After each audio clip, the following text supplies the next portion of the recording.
నేను మీకు ఇప్పుడు పండుగప్ప చేప కర్రీ చూపిస్తున్నానండి. దానికోసమని మసాలా రెడీ చేస్తున్నానండి. మసాలా రెడీ చేసాను, చూశారు కదా. ఇలా మసాలా తయారు చేసుకుంటే కర్రీ బాగుంటుందండి. ఆనియన్ మిర్చి నేను ఫ్రై చేస్తున్నాను. ఫస్ట్ ఆనియన్ మిర్చి వేసేస్తున్నాను.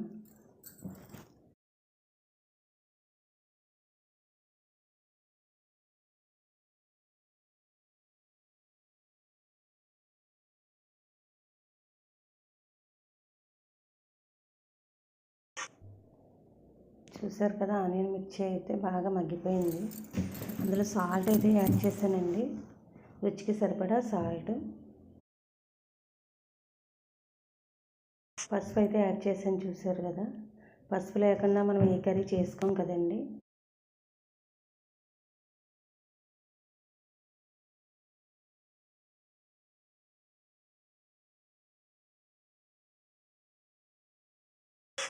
కాసేపు మగ్గిపోయిందండి. మళ్ళీని చూస్తున్నారు కదా, ఆనియన్ మిర్చి అయితే బాగా మగ్గిపోయింది. ఇప్పుడు తయారు చేసుకున్న మసాలా అందులో వేసి బాగా మనం చూడండి, ఆయిల్ అలా బయటకు వచ్చే వరకు బాగా వేయించాలి దాన్ని. చూస్తున్నారు కదా, అది ఎంత బాగా వేగితే టేస్ట్ కూడా అంత బాగుంటుందండి కర్రీ.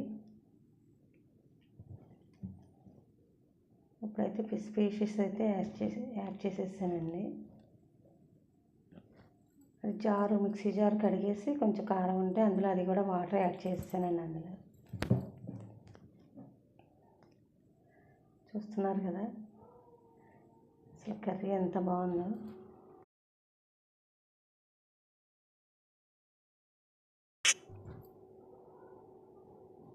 చూసారా, ఆయిల్ అది బయటకు వచ్చి అసలు ఎంత బాగా అనిపిస్తుందో కర్రీ. దానిలో కరివేపాకు అయితే నేను యాడ్ చేసేసానండి.